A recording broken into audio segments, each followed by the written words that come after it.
பலனோ வாங்கி 4.5 வருஷம் ஆயிடுச்சு ப்ரோ. இந்த வண்டியில வந்து நிறைய ஸ்பெசிஃபிகேஷனும் இருக்கு ப்ரோ. இல்லை அதை வந்து நான் உங்களுக்கு காட்டுறேன். அதில் வந்து செம்ம மேட்ரு ஒன்று காட்டுறேன். இப்போ இது என்ன வாட்டர் பாட்டில், 2 லிட்டர் வாட்டர் பாட்டிலா? இந்த 2 லிட்டர் வாட்டர் பாட்டில் வேற எந்த கம்பெனி வண்டியிலையும் இங்கே வைக்க முடியுமான்னு எனக்கு தெரியல. ஆனால் பார்த்தீங்கன்னா இப்போ போடலாம். பெண்ட் ஆயிடுங்க.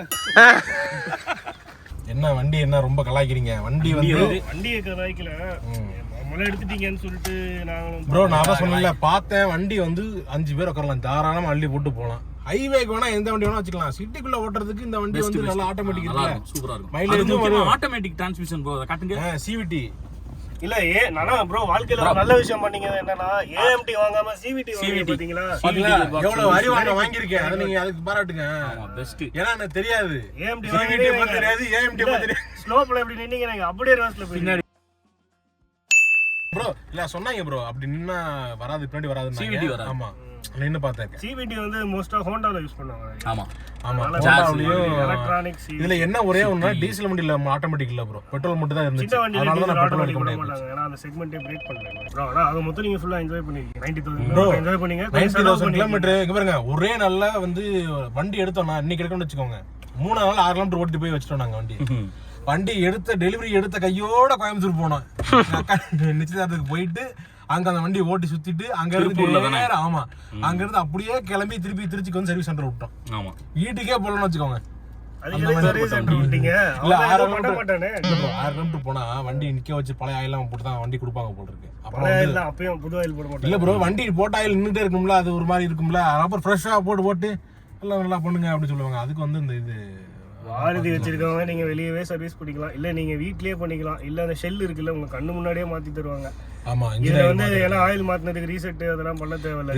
இப்படிதான் நானும் திமிர் பேச்சு பேசிக்கிட்டு போடா அப்படின்னு ஒன்னும் இல்ல, கீழே வந்து இந்த ஃபாக்ல மாட்டலான்ட்டு போய் ஷோரூம்ல விட்டேன். அவன் இங்க எல்லாம் அங்க போனோம்னா நீ மாட்டே வேணாம் போடான்னு அப்படியே கேமராவை டில்ட் பண்ணுங்க. அப்படியே எம்ஜி ரோடா பிஜி ரோடா? ஆமா பிஜி ரோட்ல போய் நாங்களே மாட்டிட்டு வாரண்டி பேருன்னா வாரண்டி வேணாம், இது கிடைக்கலையே நமக்கு. ப்ரோ இது கிடைக்கும். நான் அது உடஞ்ச மாதிரி திருட்டு விட்டுட்டேன் ப்ரோ.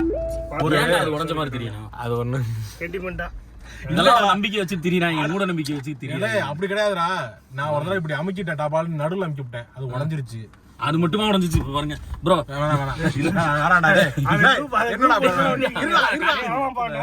ப்ரோ காட்டுங்க ப்ரோ, அந்த வால்யூம் பட்டன் அப்படியே திருங்க. எப்படி கையோட அது எப்படி உடஞ்சு தெரியுமா? ஒரு நாள் இப்படி திரியிருக்கான், சவுண்டு ஏறல, ஏறல, டம்முன்னு குத்திருக்கான், அப்படி அப்புறம் ஏத்திருக்கான், அது நல்லா ஏறி இருக்கு. ப்ளூடூத் கனெக்ட் பண்ணேன், கனெக்ட் ஆகல ப்ரோ.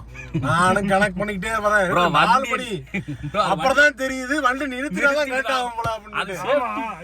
அது தெரியாம நான் கோவப்பட்டு குத்திட்டேன் ப்ரோ. குத்தி எவ்வளவு நேரமா குத்திருக்கேன், அது குத்திட்டு ஐயோ குத்திட்டேனே அப்படின்னு பார்த்தேன். சேஃப்டி வந்து சேஃப்டி பிரிகாஷனுக்காக வண்டி நிறுத்தினாதான் வந்து, ஆமா பார்க்கிங் கியர் போட்டா மட்டும்தான் வந்து வண்டி ப்ளூடூத் வந்து கனெக்ட் ஆகும். இப்போ உள்ள வண்டிங்க இல்லைலாம் அது தெரியாம சார் போட்டு குத்துல அது உடஞ்சு. என்ன குத்துல லைட்டா குத்துனா அதுல உடஞ்சிருச்சு. லைட்டா ஒரு குத்தி இன்னொருத்தர் அறிவாளி ஒருத்தர் பின்னாடி. அதாவது இது வரைக்கும் இந்த நிறைய பேர் இருக்காங்க ப்ரோ, அதாவது மேனுவல் வண்டி மட்டும் தான் ஓட்டியிருப்பாங்க, அது ஆட்டோமேட்டிக் டிரான்ஸ்மிஷன் பத்தி ஐடியாவே கிடையாது. ஆனா வாய் பாத்தீங்கன்னா ஆட்டோமேட்டிக்ல பிக்கப்பே இருக்காது. சி இதுவா வண்டி அப்படிலாம் சொல்லிட்டு வண்டி எடுக்க வேண்டியது. நடு ரோட்ல அமைக்கி நடு ரோட்ல பிரேக் அடிச்சு வண்டி பின்னாடி முடிஞ்சது. பின்னாடி ஒரு குத்துனதுக்கு 35,000 ரூபா வருமானம், அந்த பேக் மட்டும் செலவு, அப்புறம் எல்லாம் சேர்த்து 20,000 ரூபா. அப்புறம் போலீஸ் ஸ்டேஷன் சீன் அதெல்லாம். ஆமா அந்த டவேராக்காரன் ஆளானது அந்த அவர் பாவம், பின்னாடி வந்து இடிச்சவர் பாவம்.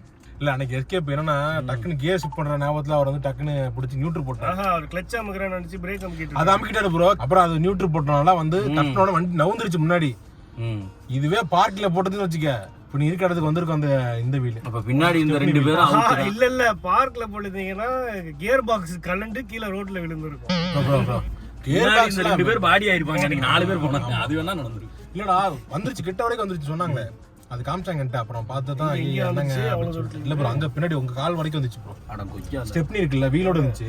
அது இடி சைடுல வீல் தள்ளிட்டு வந்து அப்படியே இங்கலாம் சரி பண்ணிட்டேன் அது பண்ணிட்டோம். சரி பண்ணிட்டோம். எவ்வளவு முட்டு கொடுத்தாலும், அதாவது நமக்கு மெமரி இருக்குன்னாலும் மட்டமான வண்டினா மட்டமான இல்ல அது ஒரு ஜாலி. நான் சொல்றேன் ஒரே எல்லாம் பேசக்கூடாது. நான் என்ன சொல்றேன், ஹைவே போறதுக்கு இந்த வண்டி சரியில்லை, வேலைக்காக போயிட்டு வரதுக்கு இல்ல. சிட்டிக்குள்ள தானே அந்த மாதிரி பின்னாடி வந்து இடிச்சிச்சு. இப்ப காமிச்சாரு பாருங்க, வாட்டர் பாட்டில் வைக்கிறது, டிஃபன் பாக்ஸ் வைக்கிறது, ஆம் ரெஸ்ட் இருக்கும். இதை தூக்குனீங்கன்னா தூக்க முடியல. இதுக்கு வண்டியில கொடுத்தா நான்லாம் வாங்கினேன், தனியா வாங்கினேன். நல்லா வச்சுக்கலாம், போய் கேமரா வச்சுக்கலாம். அப்புறம் என்ன, அப்புறம் பின்னாடி லைட் இருக்கும். நிறைய வண்டியில பின்னாடி உள்ள லைட் மதிக்க மாட்டாங்க. நானும் பல வண்டியில போயிருக்கேன், உடம்பு அவ்வளவா வலிச்சது ப்ரோ. சஸ்பென்ஷன் அதான் அவர் சொன்னார்ல, ஏன்ட்ட கேளுங்க. சஸ்பென்ஷன் ஒண்ணு, அப்புறம் இந்த சீட் கவர் ஒண்ணு. அது லெதர் இல்ல சிந்தட்டிக் சொல்லிட்டாங்க. அப்படிலாம் ஏமாத்த மாட்டாங்க ப்ரோ. அந்த அளவுக்கு சர்வீஸ் பண்ணாம வேணா ஏமாத்துவாங்க, தவிர இந்த மாதிரிலாம் ஏமாத்த மாட்டாங்க ப்ரோ. இதுலயாவது ஏமாத்தி போலாமே, அதுக்கு சர்வீஸ் ஆகுது பண்ணலாமே. தெரியல, அவங்க ஒரு இதுல பண்றாங்க. அது அவங்க அந்த அப்புறம் விசாரிச்சு பார்த்தப்ப என்ன சொன்னாங்கன்னா, அந்த ஷோரூம் இருக்குல்ல, அந்த சர்வீஸ் சென்டர்ல பிரச்சனைன்னு சொன்னாங்க. எல்லாமே அப்படி கிடையாது. ஒரு சில சர்வீஸ் சென்டர் இப்படி பண்ணி அவங்க பேரை மொத்தமா அழிச்சு விட்டு போயிடுறாங்க. அது பகை இல்லாம போறாரு. இல்ல சொல்றேன் நான், உண்மைதான், நான் கேட்டேன் நானு. ஏன்னா இதே பேர்ல உள்ளது என் மச்சான் சியாஸ் வாங்குச்சு. போய் அங்க சியாஸ் அப்படிதான் ப்ரோ, இதே மாதிரியே போய் நின்றுக்காப்ல. பின்னாடி அந்த தம்பி நிக்காம இடிச்சிட்டாப்ல. இடிச்சு டிக்கி வந்து பின்னாடி சீட்டு வந்துருச்சு. அதுல என்ன பண்ணிட்டாங்க, சரி என்னடா சொல்லிட்டு அந்த வண்டி அப்படியே லாரி வேற இடிச்சுதா கொடுத்தாங்க. ஆமா, கொண்டு போய் அப்படியே செட்ல விட்டுட்டு அப்படியே ஒண்ணு தெரியாத மாதிரி இருந்துட்டாங்க. அப்புறம் சரி பண்ணி திருப்பி எடுத்து வந்துட்டாங்க. என்ன ஆயிருக்கும் அவ்வளவுதான். சொல்ற கேளுங்க ப்ரோ, அவ்வளவுதான். முன்னாடி இருக்க பேனட் எப்படி எனக்கு 2 கலரா மாறிச்சு, அதே மாதிரி அவருக்கு 2 கலரா மாறி இருக்கு. அவர் வண்டி பின்னாடி மட்டும் வேற வண்டி மாதிரி தெரிஞ்சிருக்கு. அவர் என்ன பண்ணிட்டாரு, சூட்டோட சூட்டா போய் வண்டியில போய் சண்டை போட்டாரு. நான் அவங்க மாத்தி கொடுத்தாங்க. ஆமா, எனக்கு நான் வந்து கண்டுபிடிக்கவே எனக்கு ஒரு வருஷம் ஆகி போச்சு. வண்டி வெள்ளையா இருக்கு அப்படின்னு ஓடிட்டு இருந்தேன். அதுல அப்புறம் தொடச்சிக்கிட்டே இருந்தோம்னா கண்டுபிடிச்சிருப்பேன். வண்டி அழுக்கான ஒரு நாள் அப்படியே போட்டுருவேன், அப்புறம் திருப்பி தொடப்பேன், திருப்பி போட்டுருவேன். அப்படியே மெர்ஜ் ஆகி எனக்கு தெரியாது. இது லைட் பிரவுன் ஆனா, அது டார்க் பிரவுன் ஆனா. இந்த வண்டி குடுக்கலாம்னு சொல்லிட்டு ஒரு தண்டை பேசினேன். அவன் தான் சொன்னான், பேனட் மாத்திருக்கீங்க போல, எப்படி கண்டுபிடிச்சிட்டா கரெக்டா கேட்கறானேன்னு கேட்டா சொல்றேன் 2 கலரா இருக்கு அப்படின்னா. எப்படியாடா விஷயம் அப்படின்ட்டு முன்னாடி குத்தியாச்சு, பின்னாடி குத்தியாச்சு ப்ரோ. ஆனா இந்த வண்டி அப்படி விக்கவே முடியாது. விக்க மாட்டேன். அப்படியா? ஆமா, இடைக்கு தான் போட போறேன். எங்க அப்பாட்ட போட்டுனா அழகா ஒரு. இங்க இன்னொன்னு கேளுங்க, கவர்மெண்ட்ல இப்ப வந்து 4 ஏர் பேக் 6 ஏர் பேக் மேண்டட்டரின்னு வருது. ஆனா இப்ப கவர்மெண்ட் சொல்லியே இவங்க இன்னும் பண்ணாம வச்சிருக்காங்களே. இல்ல அதெல்லாம் கிடையாது, நீங்க தப்பா புரிஞ்சுட்டு சொல்றீங்க. கவர்மெண்ட் சொன்ன ரூல்ஸ் ஃபர்ஸ்ட் ஃபாலோ பண்ணது இவங்க தான். ஏன்னா வந்து பேஸ் மாடல்ல இருந்தே வந்து 2 ஏர் பேக் உள்ள வண்டி இங்க தான் ஆரம்பிச்சது ப்ரோ. அப்புறம் தான் எல்லா வண்டியிலுமே அந்த ஏர் பேக் இல்லாம இருக்குது. எல்லா வண்டியிலுமே ஏர் பேக் இருக்கு. ஆமாங்க, இடிச்சா செத்து போவீங்கன்னா ஏர் பேக் ஃபர்ஸ்ட் தானே வைக்கணும். பின்ன ஜெர்மன் கார்ல வைப்பீங்க. ஜெர்மன் கார்ல வைக்கிறத பத்தி சொல்லல ப்ரோ. நீங்க வந்து ஜெர்மனுக்கு கம்படிக்கறீங்க. நீங்க ஜெர்மன் நீங்க ஓவரா பேசிட்டீங்க. ஜாப்பனீஸ் லெவலுக்கு ஆகுது. சுசுகி ஜாப்பனீஸ் தானே, சைனீஸா? ஜாப்பனீஸ். அவங்க என்னைக்கு இந்தியனோட சேர்ந்தாங்களோ அன்னைக்கே சைனா குவாலிட்டி ஆயிருச்சு. ஆமா, இப்போ நீங்க இதுல இப்ப டொயோட்டால மாருதி போய் யாரிஸ் அதெல்லாம் பண்றது இல்ல. Yaris Glanza. அப்புறம் இன்னொன்றா சிட்டி க்ரூசரா? என்ன க்ரூசர் இது? அது வந்து அர்பன் க்ரூசர். Land cruiser. எனக்கு டொயோட்டா மேல இருந்த ஒரு மரியாதையே போயிடுச்சு. பிரஸா போய் வாங்கி போடலாமா? என்னப்பா பாக்க அப்படியே. ஆனா 2 பேரும் சேர்ந்து பேட்டரி வண்டி ரெடி பண்றாங்களாம் ப்ரோ. அப்படியா? ப்ரோ பிரஸா வந்து என்னன்னு தெரியுமா ப்ரோ? 4 ஸ்டார் ரேட்டிங் உள்ள வண்டி நினைக்கிறேன். பிரஸாவா? ஆமா, சேஃப்டி 4 ஸ்டார் இருக்குன்னு நினைக்கிறேன். சரி, அப்ப கிராண்ட்ஸா வருவோமா? கிராண்ட்ஸாக்கு 0 ஸ்டார் ப்ரோ. அதெல்லாம் நீங்க இப்படி வந்தீங்கன்னா நான் அப்படி ஒரு அமேஸ் வாங்கலாம் அதுக்கு ப்ரோ. நான் இந்த வண்டி வாங்கும்போது 3 ஸ்டார் போட்டுருந்தாங்க. நீங்க தான் சொல்லி தான் எனக்கு பெரிய 3 ஸ்டார் 4 ஸ்டார். இந்த வண்டி எவ்வளவு இதா வந்துட்டு இருக்கு தெரியுமா உனக்கு? 5 ஸ்டார் இல்ல ப்ரோ, நீங்க நல்லா ஓட்டரா வந்தீங்கன்னா ஒரு ஆக்சிடென்ட் கணிச்சிக்கிட்டு முன்னாடி அங்கங்க பிரேக் அடிச்சிட்டு ஓரமா ஒதுங்கிட்டு. ஆக்சிடென்ட் எப்படி ப்ரோ கணிக்க முடியும்? ஆக்சிடென்ட் எப்படி கணிப்ப? முன்னாடி கணிப்ப, பின்னாடி இருக்க பிரேக் பிடிக்காம வந்து விட்டான்னா அத நான் பார்த்துட்டு தான் ஓட்டேன் பாரு. இப்படி உட்கார்ந்து வச்சிக்க, இந்த பக்கம் பாப்பேன், இந்த மிரரையும் பாப்பேன், எவன் பின்னாடி வரான்னு பாப்பேன், இங்கேயும் பாப்பேன், பிரேக் அடிக்க போறேன்னா பாப்பேன், அப்புறம் அசால்ட் லைட்ட போடுறேன். அப்ப இல்ல, பாலத்துல போய்க்கு இருப்ப, ஒரே வண்டி போறக்கூடிய பாலமா இருக்கும். அப்ப பின்னாடி லாரி வரும். அப்ப என்ன பண்ணுவ? ஏன்டா இல்ல ப்ரோ, அப்படிதான் இது நாள் வரைக்கும் எப்படி இது பண்றேன்னா, டக்குன்னு அசால்ட் லைட்ட போட்டுறோம் ப்ரோ. இந்த லைட்ட அமுக்கிட்டாங்க காமிக்க. சரி, அசால்ட் லைட் எரியல. போட்டவனே பின்னாடி வர்ற வண்டில எல்லாம் வந்து ஆட்டோமேட்டிக்கா பிரேக் ஜாம் ஆகி அதுக்கப்புறம் வண்டி நவர அந்த மாதிரி மெர்சிடிஸ் பென்ஸ் டெக்னாலஜி இருக்கு. இல்ல ப்ரோ, ரொம்ப அடிச்சாலே நம்ம லாரி நிக்காது. அட சண்டை போடாதீங்கப்பா ப்ரோ. என்ன ப்ரோ இது அமுக்குனா தெரியுமா இல்லையா ப்ரோ? பின்னாடி ஏதோ இந்த வண்டி சரியில்லை வண்டி கண்டுபிடிச்சாங்க ப்ரோ. நிக்க போகுது இல்ல, இந்த சைடுல போங்கடா இல்ல இந்த சைடுல போங்கடா, நேரா வந்து நெடிக்காதீங்கடான்னு சொல்றேன். அதான் சொல்றேன். சரி, அப்ப இன்னொரு பலேனோ பின்னாடி ஸ்பீடா வருது, என்ன பண்ணுவீங்க? அப்போ ஒன்றும் செய்ய முடியாது. சரி, இப்போ இந்த வண்டிக்கு இப்போ ஓகே, இப்போ இந்த வண்டி வாங்கினது 8.25 லட்சத்துக்கு வாங்கியிருக்காரு இந்த வண்டி. இப்போ 8.25 லட்சம் வச்சுக்கோங்க ப்ரோ. இந்த 4.5 வருஷத்துல இவன் ஓட்டுன ஓட்டுக்கு பண்ண செலவு எல்லாம் சேர்த்து என் கணிப்பு கரெக்டுனா ஒரு 2.5-3 லட்ச ரூபாய் செலவு பண்ணியிருப்பான். 3 லட்ச ரூபாய் ஓவர், 2 லட்ச ரூபா செலவு. 2 லட்ச ரூபாய் ஓவர் இல்ல, 1 லட்ச ரூபாய்க்கு மாத்திருக்கீங்க.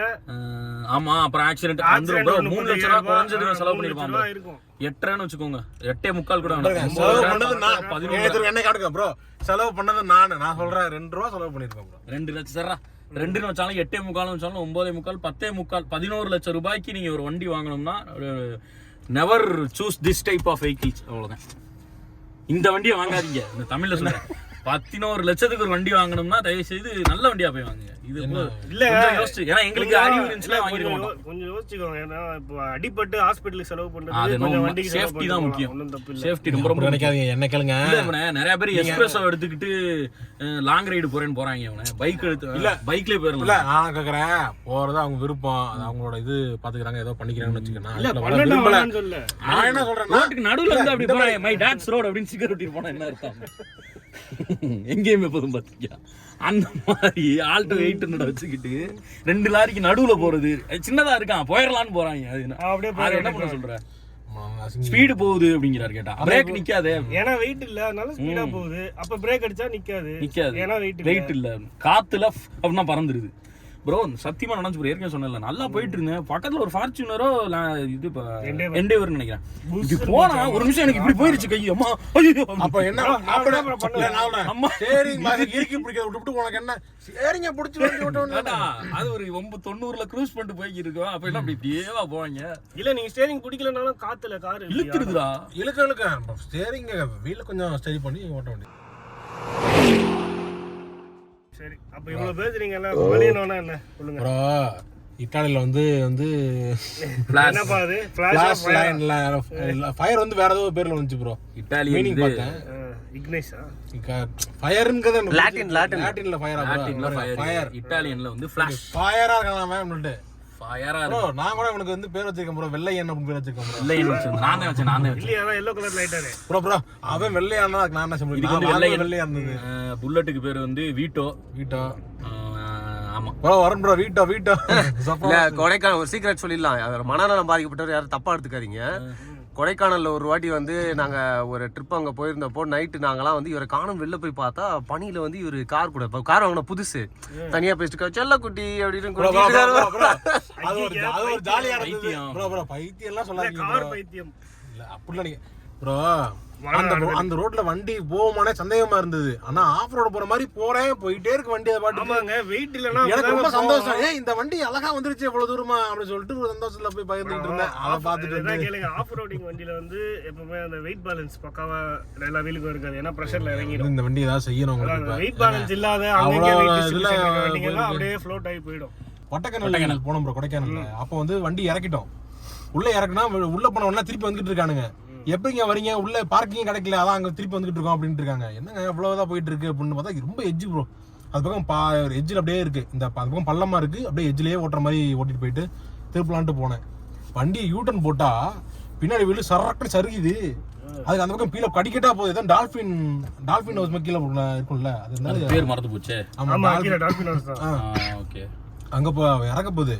அடிக்க அப்படின்னு சொல்லிட்டு பயத்துல என்ன பண்ணிட்டு திருப்பி போட்டு அப்படியே தட்டு போய் அந்த எண்ட்ல போய் ஒரு யூ டர்ன் பண்ணாங்க. ஆமா ப்ரோ நான் ஜிஎல் ல யூ டர்ன் பண்ணிருக்கேன் ப்ரோ. அதுக்கு அப்புறம் வந்து ப்ரோ நான் ஃபர்ஸ்ட் டைம் அந்த மாதிரி போறேன். ஸ்லோப் இருக்கும்ல, ஆமா, அதுல இப்படி ஒரே ஏத்தி அப்படியே ஃபுல்லா திருப்பி அந்த ஸ்லோப் இருக்குல்ல, அதுலயே ஏத்தி வச்சிட்டாங்க வண்டி. ஜிஎல் ல இல்ல எட்ஜ் தெரியும், கேமரா இதுல என்ன தெரியும், ஒண்ணும் தெரியாது. நீங்க அன்னைக்கு சொன்னீங்க எனக்கு ரோடே தெரியாது. இதுக்கு ஏன் 360 கொடுத்தாங்க? அன்னைக்கு நேத்து ஓட்டனே முன்னாடி இருக்கிறது எதுவுமே தெரியல, பின்னாடி இருக்கிறதும் தெரியல.